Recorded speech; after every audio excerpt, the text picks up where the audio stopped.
Hi everyone, welcome back to Geek Side. This is the series on international and regional organizations. आज हम group of 4, group of 7, group of 8, 10, 11 and group of 20 को discuss करेंगे। ये वाले एक दूसरे से रिलेटेड है। G4 को हम पहले डिस्कस करेंगे। तो आइए फिर स्टार्ट करते हैं। स्टार्ट करने से पहले चैनल को सब्सक्राइब जरूर कीजिए। G4 नेशंस, ये कैसे याद रहेगा, इसके पीछे का पहले कॉन्सेप्ट समझना है। हम सब लोगों को पता होना चाहिए कि यूनाइटेड नेशन सिक्योरिटी काउंसिल जो है, जब हम यूएनओ पढ़ेंगे वहां पे इन डिटेल इसको डिस्कस करेंगे। इसमें 5 परमानेंट मेंबर्स है और इसमें 10 नॉन परमानेंट मेंबर्स होते हैं जिनको बारी बारी से टर्म दी जाती है। 5 परमानेंट मेंबर्स कौन कौन से है? USA, UK, Russia, China and France. इनके पास एक जबरदस्त पावर होती है जिसका नाम है वीटो पावर। अब क्या हो रहा है, बहुत सारी कंट्रीज दुनिया में है जो बोल रही है कि अब टाइम आ चुका है इस परमानेंट मेंबरशिप को बढ़ाने का, यानी कि वो भी परमानेंट सीट चाहते हैं। कहां पे? United nation security council. तो वो कौन कौन सी कंट्री है? अब ये याद कैसा रहेगा? इंडिया है। ये तो हम न्यूज में सुनते आ रहे हैं कि इंडिया चाहता है कि यूनाइटेड नेशन सिक्योरिटी काउंसिल में मुझे सीट चाहिए, क्योंकि अब वर्ल्ड पावर भी एक 2 बिलियन इकोनॉमी भी बन गई है। तो इस वजह से ये बनता ही है कि यूनाइटेड नेशन सिक्योरिटी काउंसिल में परमानेंट सीट होनी चाहिए। जर्मनी, जर्मनी ने वर्ल्ड वार फर्स्ट इसी के साथ हुआ, वर्ल्ड वार सेकंड भी इसी के साथ हुआ। तो ये इसमें आना चाहता है तो आना भी चाहिए। तो ऐसे याद रहेगा। इसके बाद जापान, एशिया में एक इंडस्ट्रियलिस्ट पावर है जापान, ये भी इसमें आना चाहता है। और साउथ अमेरिका की कोई कंट्री नहीं है तो ब्राजील, वहां पे एक बहुत बड़ी कंट्री है, पॉपुलेशन भी बहुत ज्यादा है इसकी, तो ब्राजील भी इसमें आना चाहती है। तो इस तरह से ये 4 कंट्रीज आपको याद रखनी है: Brazil, Germany, India, Japan. Asia की 2 कंट्रीज है, कौन कौन सी? India and Japan.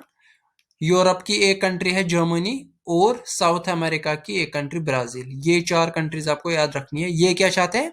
ये चाहते हैं कि यूनाइटेड नेशन सिक्योरिटी काउंसिल में हमें परमानेंट सीट मिल जाए। ये कब बनाया गया? ये ग्रुप 2005 में ही बनाया गया। इनके अपोजिट एक ग्रुप खड़ा हो गया जो बोलते हैं कि इनको परमानेंट सीट नहीं मिलनी चाहिए। उसका नाम है यूनाइटिंग फॉर कंसेंसस, यानी कि हमें कंसेंसस करना है कि इनको सीट नहीं मिलनी चाहिए, परमानेंट सीट नहीं मिलनी चाहिए। कहां पे? यूनाइटेड नेशन सिक्योरिटी काउंसिल में। इस क्लब को बोलते हैं कॉफी टेबल कंट्रीज, या कॉफी क्लब भी इसको बोला जाता है। ये कौन कौन सी कंट्री है? Italy, South Korea. ये chairman under the chairmanship of Italy बन गया ये uniting for consensus. Canada, Pakistan, Argentina, Mexico, Turkey, Malta, Costa Rica, Colombia, San Marino.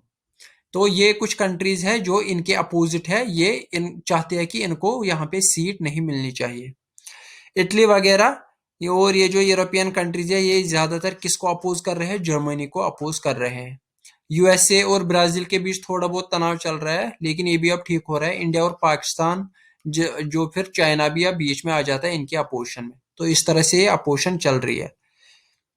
तो ये था G4 का ग्रुप। ये किससे रिलेटेड है? ये है यूनाइटेड नेशन सिक्योरिटी काउंसिल से रिलेटेड, और इसका हेडक्वार्टर भी यूनाइटेड नेशंस है, क्योंकि वहीं पे इसके बारे में बातचीत हो जाती है।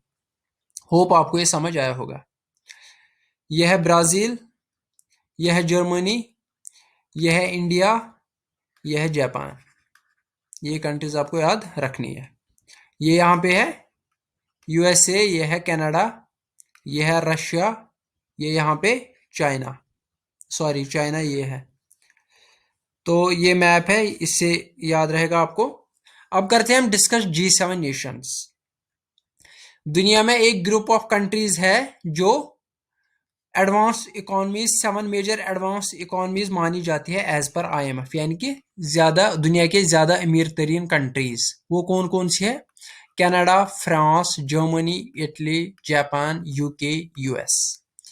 इसमें यूरोपियन यूनियन को भी रिप्रेजेंट किया जाता है विद इन G7 जो ग्रुप है, इसमें यूरोपियन यूनियन को भी रिप्रेजेंट किया जाता है। ये जो G7 कंट्रीज है, ये 58% ऑफ ग्लोबल नेटवर्थ रिप्रेजेंट करता है। दैट मीन्स 317 ट्रिलियन डॉलर्स है इनके पास। More than 46% of global GDP nominal values मतलब इन्फ्लेशन काट के more than 32% of GDP purchasing power parity, यानी कि परचेज, एक कंज्यूमर को परचेज करने का कितना ताकत है उस हिसाब से जीडीपी मेजर की जाती है। तो इस हिसाब से ये बहुत ही ज्यादा वेल्दीएस्ट कंट्रीज मानी जाती है इन वर्ल्ड। इनको हम मैप में देखेंगे तो वहीं पे याद रहेगा। सबसे पहले इसके बारे में बात करते हैं कि ये बना कैसे। तो क्या हुआ एक्चुअल में, 25 मार्च 1973 यूएसए का सेक्रेटरी ऑफ ट्रेजरी जॉर्ज शूल्स था, उसने कन्वीन की एक गैदरिंग ऑफ फाइनेंस मिनिस्टर, कहाँ का, वेस्ट जर्मनी, फ्रांस, क्योंकि उस टाइम पे जर्मनी के दो हिस्से हो गए थे। जो बर्लिन वार, आपको बर्लिन गेट या बर्लिन वॉल आपको पता होना चाहिए, जिसकी वजह से जर्मनी के दो हिस्से हो गए, West Germany and East Germany. इनके फाइनेंस और यूके, इन तीन कंट्रीज के फाइनेंस मिनिस्टर्स बुलाए गए और खुद था यूएस सेक्रेटरी ऑफ ट्रेजरी, और ग्रुप एक बनाया गया, लाइब्रेरी ग्रुप। इस ग्रुप का नाम क्या पड़ गया, लाइब्रेरी ग्रुप। फिर मिड 1973 में इन्होंने ऑयल क्राइसिस हो गई, उसको स्टडी करने के लिए जापान को भी इसमें इंक्लूड किया, जिसका नाम पड़ गया group of five. Group of five. 1974 में क्या हो गया, यूरोप वगैरह में यूएसए जैसे निक्सन वगैरह वहां पे, तो उनको रिजाइन करना पड़ा। जापान का प्राइम मिनिस्टर, उसको भी रिजाइन करना पड़ा। इसी तरह इटली में भी ऐसा ही हो गया, ब्रिटेन में भी, जर्मनी में भी वहां का लीडर मर गया। इस तरह से यूरोप और यूएसए में अनस्टेबिलिटी हो गई गवर्नमेंट में। तो 1975 में एक समिट की गई जिसको होस्ट किया फ्रांस ने। वहां पे 6 गवर्नमेंट्स आ गए, कौन कौन, फ्रांस, वेस्ट जर्मनी जो पहले था, जापान भी पहले था ग्रुप ऑफ 5 में, यूनाइटेड किंगडम, यूएसए, ये सारे पहले थे। तो यहाँ पे ज्वाइन कौन हो गया, इटली, बन गया ग्रुप ऑफ 6। ग्रुप ऑफ 6 तो पहले था, अब यहाँ पे इटली ज्वाइन हो गया। 1976 में कनाडा को यूके और यूएसए ने बुलाया और ग्रुप ऑफ 7 बोला, बनाया गया। तो इस तरह से ग्रुप ऑफ 7 बनाया गया। 1977 में यूरोपियन यूनियन को इनवाइट किया गया। ये आपको इस तरह से याद रहेगा। हिस्ट्री जब थोड़ा बहुत याद है, सारा याद नहीं रखना है, लेकिन एक रफ आइडिया होना चाहिए। 1997 में रशिया को बोला गया कि आप अगली मीटिंग में आओगे। फिर 1998 में रशिया ने ज्वाइन किया, तो बन गया G8 का ग्रुप। G8 का ग्रुप जो आजकल G7 है, बुलाया जाता है ग्रुप ऑफ 7। ये एक्चुअल में क्या था, G8, क्योंकि इसमें रशिया भी था। वेरी वेरी इंपॉर्टेंट पॉइंट, क्योंकि G7 में सबसे पहले जब ये G8 था तो कौन था, कौन कंट्री थी इसमें, रशिया। इस रशिया को कब निकाला गया यहाँ से, रशिया को निकाला गया 2014 में, मार्च 2014 में। क्यों, रशियन एनेक्सेशन ऑफ क्रीमिया, जब रशिया ने क्रीमिया को अपने अंडर कर लिया था, वहां पे बहुत सारा वार हुआ था और वहां पे बहुत सारी ज्यादती हो गई थी।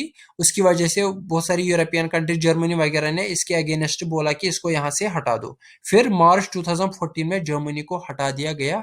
तो G8 क्या बन गया, G8 माइनस रशिया बन गया G7। तो ये आपको ऐसे याद रखना है। वेरी वेरी इंपॉर्टेंट पॉइंट यहाँ पे ये है। यहाँ पे अगर ऊपर आपको ये डेट्स याद भी नहीं रहेंगे तो नॉट इंपॉर्टेंट। तो यहाँ पे आप, कनाडा है, ऐसे याद रहेगा। जब आपको वर्ल्ड मैप याद रहेगा, कनाडा ऊपर है, उसके नीचे यूएसए है, तो हो गई अमेरिकन दो कंट्रीज, कनाडा एंड यूएसए, क्योंकि ये नॉर्थ अमेरिका है, नीचे है साउथ अमेरिका। तो इस कॉन्टिनेंट में दो कंट्रीज है। यूरोप में कौन कौन सी कंट्री है, यूनाइटेड किंगडम, फ्रांस यहाँ पे है, ये वाला इटली है, और ये जर्मनी है, ये कंट्रीज। और यहाँ पे ये जो एरिया है, ये वाला एरिया, ये है यूरोपियन यूनियन, ये है यूरोपियन यूनियन। ये हो गया हमारा जापान एशिया में। अब हमें क्या करना था, ये था रशिया और ये बन गया था G8, लेकिन रशिया को काट दिया गया, रशिया अब इसमें नहीं है। अब हमें क्या करना है, अब हमें आगे जाके ध्यान देना है। यहाँ पे क्या है, यहाँ पे है चाइना, ये आपको याद रखना है। ये है इंडिया, ये है ऑस्ट्रेलिया, और ये है रशिया। और ये जो ये वाला पोर्शन है, ये है साउथ कोरिया, और उसके नीचे एक कंट्री ये है नॉर्थ कोरिया। ये आपको इससे याद रहेगा। तो आपको कौन कौन सी कंट्री याद रखनी है, इंडिया रखना है, ऑस्ट्रेलिया रखना है, ये साउथ कोरिया, जापान के ऊपर ये वाला जो ये पोर्शन है, इसके ऊपर नॉर्थ कोरिया है, और ये है रशिया। अब आपको मैं ये क्यों बता रहा हूं, आगे समझ आएगा। तो हमने क्या पढ़ा अभी, G7 माइनस रशिया क्या बन गया, G7 माइनस रशिया बन गया G8 माइनस रशिया बन गया G7। अब 2018 में क्या हो गया? 2018 में डोनाल्ड ट्रंप ने बोला कि रशिया को फिर से इंक्लूड करो। 2018 की जो मीटिंग हुई थी, समिट हुई थी G7 की, वो कहां पे हुई थी? कनाडा में। कहां पे? कनाडा में। वहां पे क्या बोला गया? वहां पे बात हो गई क्योंकि डोनाल्ड ट्रंप ने उस टाइम पे बहुत सारे टैक्सेस लगाए थे, टैरिफ्स लगाए थे इन कंट्रीज पे, G7 कंट्रीज पे। रीजन यही था कि रशिया को फिर से इसमें इंक्लूड किया जाए। तो बात होगी रशिया को फिर से लाने की। यही बात दोहरा दी ट्रंप ने कहां पे? फ्रांस में, जब 2019 की मीटिंग हो गई। तो यहां पे क्या हो गया? 2019 में इटालियन प्राइम मिनिस्टर ने इसको सपोर्ट किया कि हाँ रशिया को लाना चाहिए। शिंजो एबे ऑफ जापान ने वो न्यूट्रल रह गए, ना उसने ना बोली ना हाँ बोली। और बाकी जो G7 कंट्रीज है उन्होंने अगेंस्ट किसके वोट दिया? रशिया के अगेंस्ट, यानी कि वो रशिया को नहीं लाना चाहते हैं। ये होगी 2019 की बात। 2020 में डोनाल्ड ट्रंप ने क्या बोला?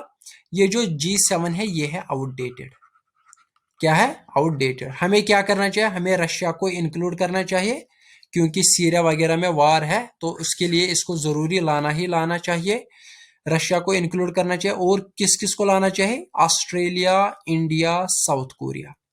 Australia, India, south Korea. इसीलिए मैं आपको मैप दिखा रहा था। यहां पे अगर हम क्या करेंगे, यहां पे अगर हम रशिया को इंक्लूड करेंगे, ऑस्ट्रेलिया को इंक्लूड करेंगे, इंडिया को इंक्लूड करेंगे और साउथ कोरिया को इंक्लूड करेंगे, साउथ कोरिया ये वाला पोर्शन है, तो ये कितने आएंगे? 7 कंट्रीज अभी है G7+4, Russia, India, Australia and south Korea. अगर ये 4 इंक्लूड की जाएंगे तो ये क्या बन जाएगा? ये बन जाएगा G11। लेकिन बहुत सारी जर्मनी और बहुत सारी यूरोपियन कंट्रीज रशिया को क्या कर रहे हैं? अपोज कर रहे हैं, रशिया को नहीं आने दे रहे हैं। तो ये क्या बन सकता है? G7+, क्योंकि बात इस पे चल रही है। इंडिया, ऑस्ट्रेलिया, साउथ कोरिया को बात ज्वाइन करने की बात की जा रही है, तो ये बन सकता है पॉसिबली G10। लेकिन अमेरिका बोल रहा है कि डोनाल्ड ट्रंप बोल रहे थे, लेकिन अब डोनाल्ड ट्रंप रहे भी नहीं, वहां पे जो बिडेन आ गए। तो अब ये देखना है कि G11 बनेगा या G10 बनेगा। ये अभी नहीं बने हैं, आगे जाके इस पे बात हो रही है क्या होगा, रशिया को लाया जाएगा या नहीं लाया जाएगा, और ये 3 कंट्रीज इनको भी ऐड किया जाएगा या ग्रुप ये कब बनेगा। पॉसिबिलिटी है G10 बनने की। तो ये था G10 और G11, ये भी नहीं बने हैं, इसलिए मैंने बोला था ये रिलेटेड है। अब G7 समिट्स की बात करते हैं। सबसे पहले 2020 की बात करेंगे तो वो 46th समिट थी जो कि कैंसिल हो गई। क्यों? कोविड-19 था, सबको पता है। ये यूएसए में होने वाली थी, डोनाल्ड ट्रंप इसको होस्ट करने वाले थे, कैंप डेविड थे। तो ये इसके लिए फिर वीडियो कॉन्फ्रेंस की गई। जो 2021 वाली समिट होगी वो कहां पे होगी? वो होस्ट कौन करेगा? United Kingdom. Very very important, Boris Johnson, Carbis Bay. 2018 की जो हो गई थी, जहां पे डोनाल्ड ट्रंप ने बोला रशिया को फिर से लाओ, कनाडा में हुई थी। 2019 की फ्रांस में हुई थी। उतना ज्यादा इंपॉर्टेंट नहीं है, ये दो रखना, लास्ट की दो 20 और 21 की याद रखना जरूरी है। ये थे समिट्स। अब करते हैं बात G20 मतलब ग्रुप ऑफ 20। ये 1999 में जब समिट हुई थी G7 की, वहीं पे बोला गया था, ये यानी कि G8 वाली जो कंट्रीज है इसको टक्कर देने के लिए, इसको हटाने के लिए G20 बनाया जाएगा, क्योंकि G8 ही रिप्रेजेंट नहीं कर रहा है पूरे कंट्रीज को। यहाँ पे सारी डेवलपिंग कंट्रीज को बोला गया आपको लाया जाएगा और आप इकोनॉमी पे बात करोगे। G8 जैसे बनाया गया यूरोप और यूएस में, इसी तरह G20 बनाया जाएगा बहुत सारी कंट्रीज के द्वारा। तो ये कब बनाया गया? फॉर्मेशन इसकी होगी 26 सितंबर 1999। इसमें 19 कंट्रीज है प्लस यूरोपियन यूनियन है, European union. Since 2008 heads of the state and heads of the government summit. पहले इसमें क्या क्या शामिल था? Governments and central bank governors. लेकिन आगे जाके इसमें head of state, finance ministers वगैरह भी ऐड होने लगे, और हेड ऑफ स्टेट और हेड ऑफ गवर्नमेंट समिट होने लगे, यानी कि प्रेसिडेंट समिट्स और प्राइम मिनिस्टर समिट्स भी होने लगी। तो इसके लिए हर साल एक कंट्री को प्रेसिडेंसी दी जाती है। G20 की प्रेसिडेंसी हर साल किसी न किसी कंट्री को मिल जाती है जो इसके मेंबर कंट्रीज है। उसके लिए क्या किया गया है? ग्रुप 5 बनाए गए, 1 group, 2 group, 3 group, 4 group, 5 group. अगर किसी ग्रुप की बारी होगी, यानी कि फॉर एग्जांपल अगर ग्रुप 2 से चुनना होगा कोई कंट्री प्रेसिडेंसी के लिए, तो ये आपस में डिसाइड करेंगे। इसी तरह अगर ग्रुप 3 की बारी होगी, पहले देखना है कि किस ग्रुप की बारी है, फिर उस ग्रुप में जो कंट्रीज होंगी वो आपस में क्या करते हैं, मशवरा करते हैं, चुनते हैं कि किसको प्रेसिडेंसी दी जाएगी। इसीलिए ये ग्रुप बनाए गए हैं।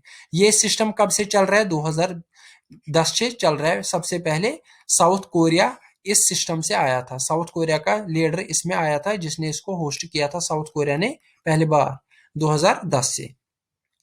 तो जो group first and group second है, ये इसमें उधर इधर मिक्स कंट्रीज है, लेकिन ग्रुप थर्ड, फोर्थ और ग्रुप 5 एक रीजन को बिलोंग करते हैं।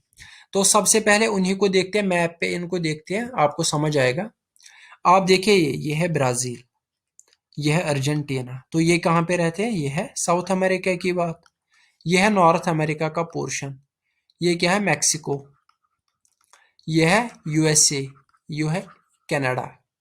ये आप सब लोगों को पता होना चाहिए। यह है साउथ अफ्रीका। यह है ऑस्ट्रेलिया। यह है इंडिया। यह है चाइना। यह है रशिया। ये क्या है? Saudi Arabia. ये क्या है? यह है टर्की। और ये तो पता ही होगा, ये तो यूके है। यूके के नीचे होता है फ्रांस। फ्रांस के ऊपर है जर्मनी। जर्मनी के नीचे फ्रांस के नीचे है इटली। तो इस तरह से यूरोपियन कंट्रीज है। ये जो ब्लू में है वाटर कलर, ये है यूरोपियन यूनियन। तो अब देखिए आप यहाँ पे आइए ग्रुप 3 में, अर्जेंटीना, ब्राजील, मैक्सिको। तो ये कौन सी कंट्रीज है? यह है अर्जेंटीना, ब्राजील, मैक्सिको। हो गया, ए ग्रुप को ये रिप्रेजेंट करता है। अब देखिए group 4, France, Germany, Italy, UK. France, Germany, Italy, UK. ये 19 कंट्रीज का ग्रुप है, क्योंकि यूरोपियन यूनियन को इसमें नहीं रखा गया है। यह है European countries, France, Germany, UK, Italy. ये हो गया ग्रुप 4। ये हो गया ग्रुप 4। इसी तरह group 5, China, Indonesia, Japan, south Korea. ये हो गया चाइना। यहाँ पे मैं ये मिटा देता हूँ, क्योंकि मैं आपको ग्रुप रिप्रेजेंट करना चाहता हूँ कि आपको अच्छे से समझ आए। यह है चाइना। ये हो गया जापान यहाँ पे। ये हो गया इंडोनेशिया। इंडोनेशिया ये वाला पोर्शन। ये हो गया साउथ कोरिया यहाँ पे। तो ये एक ग्रुप को रिप्रेजेंट करता है, एशियन कंट्रीज को। ये south east Asian, east and south east Asian countries यहाँ पे आ रही है। अब हो गया ग्रुप कौन सा? अब हम देखेंगे group first and group second. सबसे पहले सेकंड वाला ग्रुप देखेंगे, India, Russia, south Africa, Turkey. इसमें थोड़ा मिक्स है। ये हो गया एशिया से रशिया। ये हो गया इंडिया। अफ्रीकन कॉन्टिनेंट से हो गया साउथ अफ्रीका। और ये यूरोप में भी पड़ रहा है, एशिया में भी टर्की। ये हो गया टर्की। ये 4 कंट्रीज ग्रुप सेकंड में है। ये ग्रुप याद रखना जरूरी नहीं है, मैं आपको कंट्रीज याद करा रहा हूँ। फिर हो गया लास्ट वाला, यानी कि फर्स्ट वाला ग्रुप में। ग्रुप फर्स्ट में कौन कौन सा रखा है? Canada, USA, Saudi Arabia. Saudi Arabia और कौन रखी है उसमें? और कनाडा और ऑस्ट्रेलिया उसमें रखा है। इसमें ऑस्ट्रेलिया भी रखा है। तो ये थे ग्रुप 5। इस तरह से आपको कंट्रीज भी याद हुई होंगी। अब करते हैं G20 समिट्स की बात। सबसे पहले 2020 की बात करते हैं, जो होस्ट की सऊदी अरेबिया ने। ये तो न्यूज़ में आया ही होगा, इसकी बहुत ज़्यादा प्रोबेबिलिटी है आने की। तो रियाद में होने वाला था होस्ट सिटी, लेकिन कोविड-19 था। फिर क्या हो गई? वीडियो कॉन्फ्रेंस हो गई। 2021 कहाँ पे होस्ट होगा? रोम में, इटली। और चेयरमैन भी इटली का है, वहां का पीएम कौन? कॉन्टे। तो इससे पहले जो 2019 की हुई थी वो जापान ओसाका में हुई थी। तो ये थी G20 समिट्स। तो बहुत ही आसान है। होप आपको ये लेक्चर पसंद आया होगा। अगले लेक्चर में हम डिस्कस करेंगे OECD। तब तक के लिए धन्यवाद। Thank you very much. Video को जितना हो सके लाइक और शेयर कीजिए।